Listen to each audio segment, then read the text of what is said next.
خیلی خوش اومدید. عرشی یه مشکلی برخوردم. چه مشکلی؟ حقیقتش اومدم فیلم برداری کردم، لنزهای مختلف، مکانهای مختلف، اون حسه رو از ویدیو نگرفتم. مشکل چیه؟ خب هر لنزی واسه هر نمای مناسب نیست، چه تو عکس چه تو فیلم. بهتره که از یه سری لنزها واسه یه سری از نماها استفاده کنیم. خب پس بریم با هم تأثیر لنزهای مختلف تو نماهای مختلف رو بررسی کنیم. بزن که بریم. خب عرشی میخوای از کجا شروع کنیم؟ از اکستریم لانگ شات شروع کنیم به نظرم مناسب. میتونی یکم باز کنی اکستریم لانگ شات چیه؟ آره ببین، اکستریم لانگ شات که نماییه که محوریت اصلیش بیشتر از خود اون سوژه، خود اون پرسوناژ، خود اون آدم فضاست. یعنی تمرکز اصلی این نما روی فضاست. برای معرفی کردن فضا از این نما استفاده میکنن. خب برای که همچین فضایی من از چه لنزی باید استفاده کنم؟ ببین، این چیزی که دارم میگم بر اساس تجربه من تو این چند سال به دست اومده و هیچ فورسی نیست که آقا حتما از این لنز توی این نما استفاده کنی. من بر اساس تجربه احساس میکنم از دست لنزهای واید مثل لنز 14، مثل لنز 20، 21، 24، نهایتا 35 توی این نما خیلی تصویر قشنگی میتونه به من بده. خیلی عالی. بریم بر بخش دوم. بعدی چی؟ بریم رو لانگ شات. خب یه خورده نسبت به اکستریم لانگ شات به سوژه نزدیکتره و اینم بر اساس حالا تجربه من، چیزی که این سالا انجام دادم و نتیجه گرفتم. از لنز 24 به بالا، مثلا 24، 35 یا حالا دیگه خیلی بخوایم بریم بالا 40. آره توی نمای لانگ شات میتونه تصویر خوبی به ما بده. بازم دارم تاکید میکنم این قضیه تجربه منه و فورسی نیست که حتما از این لنزها استفاده کنیم. یه تایمایی هست شما یه نمای خاص میخوای، یه گستره خاص میخوای، حالا از اون شخص، از اون بک‌گراند میتونی یه خورده از لنزهای تله‌تر استفاده کنی. ولی خب این چیزی بوده که من ازش جواب گرفتید. خیلی عالی. بریم بر بخش بعدی.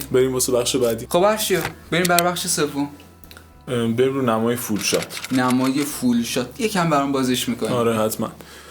خب از نمای لانگ شات به پرسوناژ ما، به سوژه ما نزدیکتره و همونطور که خب از اسمش پیداست که نمای فول و کاملی هستش، هم از پرسوناژ ما و هم از محیط اطرافش که تمرکزش رو جفت این هاست.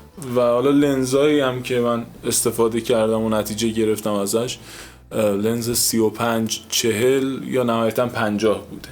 حالا اینا میتونه فیکس باشه، میتونم فیکس نباشه. خیلی عالی. بریم بر بخش بعدی. خب عرشی بخش 4 رسیدیم. آره بریم برای نمای مدیوم فول شات. بله. در مورد مدیوم فول شات هم اگه بهم بگی که خیلی ممنون میشم.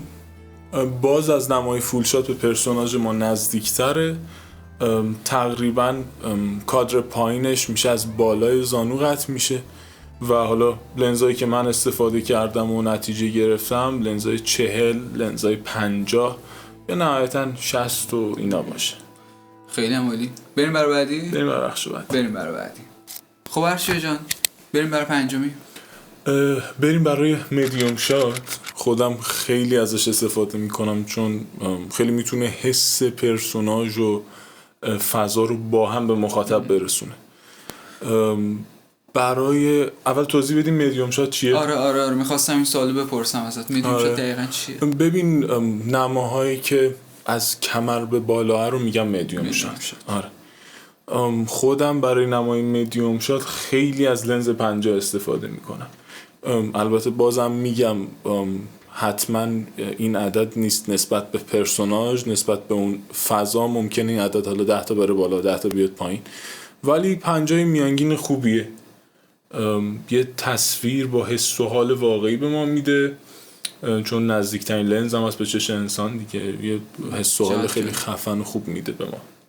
خب نماهای بعدی چی میشن؟ نماهای بعدی نماهای بسته تر میشن، مثل حالا مدیوم کلوز شات و کلوز آپ و اکستریم کلوز شات و اینا. فکر کنم نماهای خیلی مهمی هم باشن چون نزدیک به صورت خیلی میتونن حس و انتقال بدن. بله مخصوصا توی عکاسی حالا چهره، حالا که میگم پورتره، توی عکاسی پورتره خیلی استفاده میشه و لنزاش هم همینجوری میره بالاتر و اگه بچه مایل باشن. آره حتما اگه بچه ها حمایت بکنن، سابسکرایب کنن، لایک بکنن، بریم برای اون ویدیو، چون اسم میکنم ویدیو خیلی خفنی میشه. بله. و در کنار هم کلی چیز قراره یاد بگیریم. بله. و مرسی که توضیحات دادی. دمت گرم ارشد جان. مرسی. خیلی خوشحال شدم. همچنین قربونتون. مرسی. بچه‌ها همراه باشید با ما. فعلا خداحافظ.